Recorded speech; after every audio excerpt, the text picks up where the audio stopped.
গতিকে আমি জানো মুখ্যমন্ত্ৰী অমিত শ্বাহ ডাঙৰীয়াৰ লগত ভাল তাত দিল্লীত কোনোবা আমাৰ অসমৰ বানপানী বিষয়ে কোনোবা গৱেষক আছে মই নাভাবোঁ মই ভাবিছোঁ এনেকুৱা এটা মানে কি কয় যুক্তিহীন তৰ্কহীন এটা পৰামৰ্শ মুখ্যমন্ত্ৰীয়ে দিব পাৰে তেওঁলোকৰ কথাবোৰো তৰ্কহীন তেওঁলোকৰ কথাবোৰো যুক্তিহীন এনেধৰণৰ যুক্তিহীন পৰামৰ্শ কেন্দ্ৰীয় গৃহমন্ত্ৰী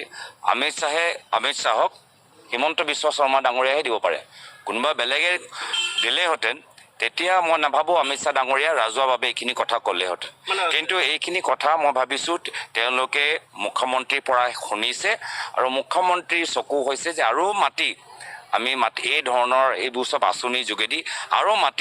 আমি কেনেকৈ তেওঁলোকৰ কিছু ভাল ঘৰৰ মানুহক আমি দিব পাৰোঁ তেওঁলোকৰ নামত ল'ব পাৰোঁ মাটি কেলেংকাৰীৰ জৰিয়তে এটা নতুন পৰামৰ্শ নতুন পৰিকল্পনা আমি কেন্দ্ৰীয় গৃহমন্ত্ৰীৰ পৰা আমি শুনিবলৈ পাইছোঁ আকৌ মই কৈছোঁ অসমীয়া ৰাইজে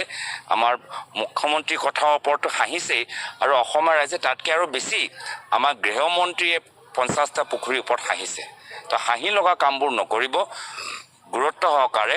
আজি ইয়াত অসমত আহি দেখাওক যে কেনেকৈ পুখুৰী খান্দিলে আমাৰ মহামাৰা অঞ্চলবোৰ বানপানীৰ পৰা মুক্ত হ'ব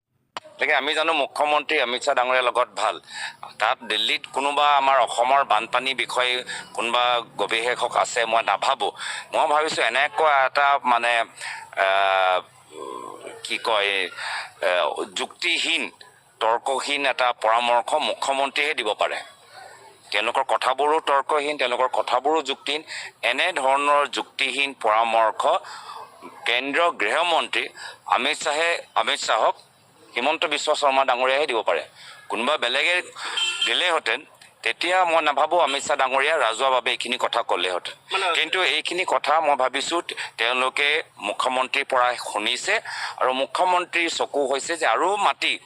আমি এই ধৰণৰ এইবোৰ চব আঁচনিৰ যোগেদি আৰু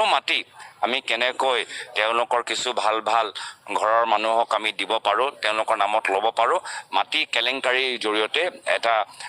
নতুন পৰামৰ্শ নতুন পৰিকল্পনা আমি কেন্দ্ৰীয় গৃহমন্ত্ৰীৰ পৰা আমি শুনিবলৈ পাইছোঁ আকৌ মই কৈছোঁ অসমীয়া ৰাইজে আমাৰ মুখ্যমন্ত্ৰীৰ কথাৰ ওপৰতো হাঁহিছেই আৰু অসমীয়া ৰাইজে তাতকৈ আৰু বেছি আমাৰ গৃহমন্ত্ৰীয়ে 50টা পুখুৰীৰ ওপৰত হাঁহিছে তো হাঁহি লগা কামবোৰ নকৰিব গুৰুত্ব সহকাৰে আজি ইয়াত অসমত আহি দেখাওক যে কেনেকৈ পুখুৰী খান্দিলে আমাৰ মহামাৰা অঞ্চলবোৰ বানপানীৰ পৰা মুক্ত হ'ব হাঁহি উঠা কামবোৰ নকৰিব কেনেকৈ পুখুৰী খান্দিলে বানপানী নোহোৱা হ'ব অমিত শ্বাহে অসমলৈ আহি কৰি দেখুৱাওক অমিত শ্বাহ আৰু মুখ্যমন্ত্ৰীক এতিয়া এনেদৰে তীব্ৰ সমালোচনা কৰা দেখা গ'ল গৌৰৱ গগৈক নিউজ ডেস্ক ৰিপৰ্ট দৈনন্দিন অসম